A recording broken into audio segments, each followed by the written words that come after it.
chers amis Capricorne, bienvenue sur la chaîne de Tarot de la Transition. Je vous souhaite en pleine forme et surtout en bonne santé. Nous allons effectuer le tirage qui va du 28 août au 3 septembre. N'oubliez pas que mes tirages sont des tirages généraux. Ils peuvent ne pas correspondre en tout point à la situation que vous vivez actuellement. Donc s'il vous plaît, ne prenez que ce qui résonne, ce qui fait sens pour vous et laissez le reste à côté. Allez, on commence ce tirage par un message du tarot des anges. Quel est-il? Le 10 de la pensée, c'est-à-dire le 10 d'épée. Une situation qui vous perturbait prend fin et vous allez enfin pouvoir respirer et vous tourner vers le futur. C'est le moment de vous laisser complètement aller. Une personne de votre entourage en a fini avec une addiction ou une codépendance. Bon, donc quoi qu'il en soit ici, ce 10 d'épée nous dit qu'on est à la fin de... c'était une prise de tête, ça vous a empêché de dormir. Vous avez eu quand même pas mal de fois ces derniers temps, mes amis Capricorne, le 9 d'épée ou le 8 d'épée, voire même des fois la tour, enfin des énergies qui étaient... qui montraient qu'il y avait une fatigue, que ça vous empêchait de dormir, que vous n'étiez pas très bien. Donc ça prend fin. Bonne nouvelle. Allez. Et puis, je m'excuse. Alors, ça, c'est une nouvelle carte que j'ai pris pour c'est des cartes de numérologie. En général, je ne regarde pas, mais là, vous voyez ce qui est marqué. La fin d'un cycle difficile approche. Bon, donc même sur votre carte horoscope, et c'est marqué. Je trouve ça extraordinaire. Allez, votre état d'esprit, quel est-il? Le 9 de Pentacle et le battleur. Alors, peut-être que vous avez des nouvelles sur quelque chose et on vous dit que vous avez tous les moyens pour entreprendre un nouveau projet, de nouvelles études, une nouvelle formation, en tout cas quelque chose de nouveau. C'est clair que déjà rentrer dans votre état d'esprit, comme ici on dit, il y a quelque chose qui prend fin, mais tout ça pour mettre place à quelque chose de mieux. Et c'est comme si ce 10 de la pensée ou ce 10 d'épée qui a été très difficile, vous a fait grandir ici avec ce 9 de Pentacle. Parce que le 9 de Pentacle c'est la richesse, mais c'est pas seulement de l'argent, c'est la richesse de ce qui est concret, du savoir-faire, de ce qu'on a pu apprendre, ce qui nous a fait grandir. Votre défi de la semaine, quel est-il? Nous avons le monde et le cavalier d'épée. Eh bien, votre défi de la semaine, ça va être de vous ouvrir, ça va être d'aller vers cette complétude, cet aboutissement, d'aller vers l'aboutissement et d'oser vous lancer, car vous avez les arguments ici avec ce cavalier d'épée. Clairement, vous avez les arguments pour convaincre, vous avez les armes nécessaires pour parler, pour dire les choses d'une manière claire et distincte, et vous avez aussi les armes de la pensée, c'est-à-dire que c'est clair dans votre esprit. Émotionnel, relationnel ou sentimental, qu'est-ce qu'on a? Magnifique, on a le 3 de bâton et on a le chariot. Je tiens quand même à vous dire que vous avez des belles arcanes majeures. Vous avez le monde, maintenant vous avez le chariot. Et le chariot vous dit quoi? Émotionnellement, vous arrivez à enfin vous projeter. Et à vous projeter vers quoi? Pour certains, ça pourrait être un déménagement, ça pourrait être un déplacement, ça pourrait être un voyage ici. Mais quoi qu'il en soit, avec une arcane 7, le chariot, on nous parle de mouvement vers la victoire. On avance vers la victoire, on avance vers un changement, vers quelque chose de différent.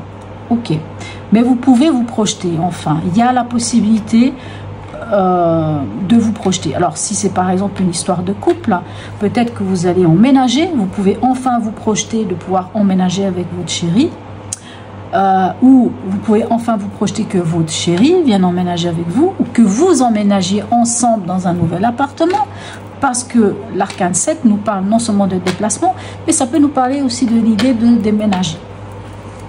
Pas mal. Allez, au niveau pragmatique, qu'est-ce qu'on a? Ok, on a un 9 d'épée encore. Il fallait bien qu'il vienne ce 9 d'épée. Vous l'avez quasi tout le temps. Il y a un peu des prises de tête par rapport peut-être à de l'argent. Peut-être que vous attendez un retour de quelque chose, mais il a de la peine à venir et ça vous prend la tête. Mais moi j'ai envie de dire, sortez de cette diarrhée mentale, sortez de ce 9 d'épée, le 10 d'épée vous le dit, sortez de cette énergie qui peut rester encore, parce que voilà, quand pendant plus, je ne sais pas combien de temps, on a eu des angoisses et on a eu des prises de tête, peut-être en fonction avec l'argent.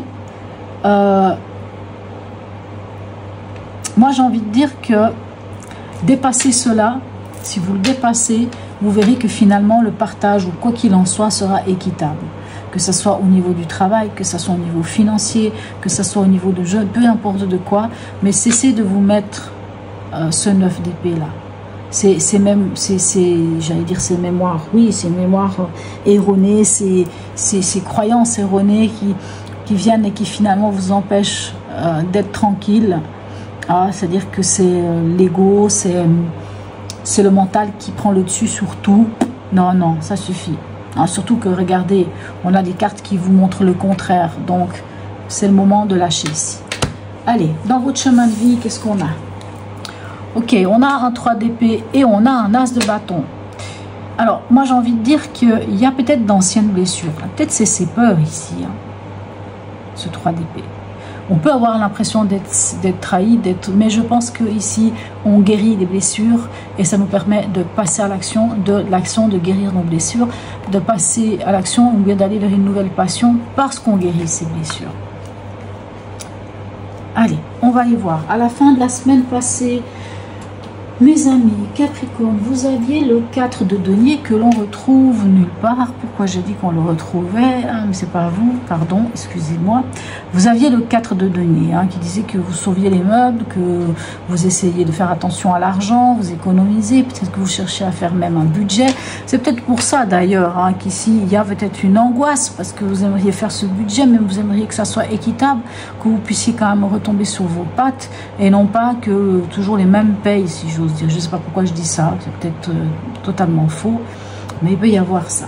Allez, on va aller voir ici, à la fin de cette semaine, qu'est-ce qu'on a. Écoutez, on a la justice. Vous souhaitez, vous souhaitez à ce que les choses soient équitables. Vous souhaitez un juste retour des choses sur investissement. En gros, vous aimeriez quand même pouvoir profiter de l'essentiel. Cette justice nous dit quand même aussi que l'on souhaite aller vers ce qui est juste à notre cœur. Tant mieux, d'ailleurs, c'est le but. Allez, un message ici, des cartes de magie blanche. Ok, je ne sais plus si vous êtes le deuxième ou le troisième à avoir quand même cette carte ici qui est Samhain et qui nous dit quoi? Parce que par contre, je ne me souviens pas de tout. Cette carte vous dit que les ancêtres offrent leurs conseils. Soyez attentifs aux messages inattendus qui se présentent dans vos rêves, aux rencontres fortuites avec des inconnus ou aux voix qui chuchotent dans le vent. Vous n'avez rien à craindre dans l'obscurité. La crainte ici, la crainte quand vous dormez. Vous n'avez rien à craindre en réalité. Si vous voulez, on vous dit presque de vous fier à votre intuition, ou de fier, voilà. Il y a, avec cette carte, il y a les ancêtres, il y a, je ne sais pas, des guides, il y a, ça peut être des êtres de lumière, peu importe ce que c'est, peut-être même un défunt, mais qui est là pour vous, finalement, et qui vous guide. Allez, dernier message ici, les portails de l'intuition. Des fois, ça me fait rire. Bon, voyez, les aides. Quoi que vous entrepreniez, des aides invisibles vous soutiennent. On rejoint ici le vent qui souffle dans les arbres, qui vous chuchote des bonnes choses. Et ici, on vous dit qu'il y a des aides aussi. Donc, clairement, vous avez une aide invisible qui est là pour vous. Allez. Allez, on va aller voir ici avec la sagesse Ho'oponopono. Pour ceux qui me suivent, vous savez comment ça se passe. Pour les autres, vous pouvez faire un arrêt sur image, une capture d'écran, noter les phrases. C'est la carte qui va venir. Et vous pouvez la dire à tout moment, même tous les jours, même devant un miroir, la dire à haute et intelligible voix pour nettoyer ce qui est à nettoyer. Allez, un message ici pour nos amis Capricorne. Voilà, il est venu tout de suite. L'amour de soi. Je suis le centre de mon propre univers. À présent, je donne à moi-même ce qu'il y a de meilleur. Je suis ma priorité absolue. Je le vaux et je le mérite. J'ai envie de le mettre ici, avec vos angoisses, vos peurs, ou même ici. Vraiment, Prenez la place qui vous est due ici avec le monde. Et c'est votre objectif. C'est d'aller dans l'aboutissement, d'être bien, d'être ouvert aux autres, de pouvoir dire les choses. Vous avez besoin de vous projeter, vous avez besoin de vous aimer. Donc n'hésitez vraiment pas à le dire autant de fois que vous le souhaitez. Je suis le centre de mon propre univers. À présent, je donne à moi-même ce qu'il y a de meilleur. Je suis ma priorité absolue. Je le vaux et je le mérite. Non, je voulais voir s'il y avait une idée avec une autre carte. Pour moi, c'est pas le cas. Voilà, mes chers amis Capricorne. Encore merci pour tous ceux qui me suivent, qui me like, qui me laissent des messages. Donc, n'hésitez pas à liker, à partager, à laisser des messages ou voire même un petit smiley. Je trouve ça toujours très sympathique. Je vous souhaite une très belle semaine, mes amis Capricorne. Et je vous dis à tout bientôt.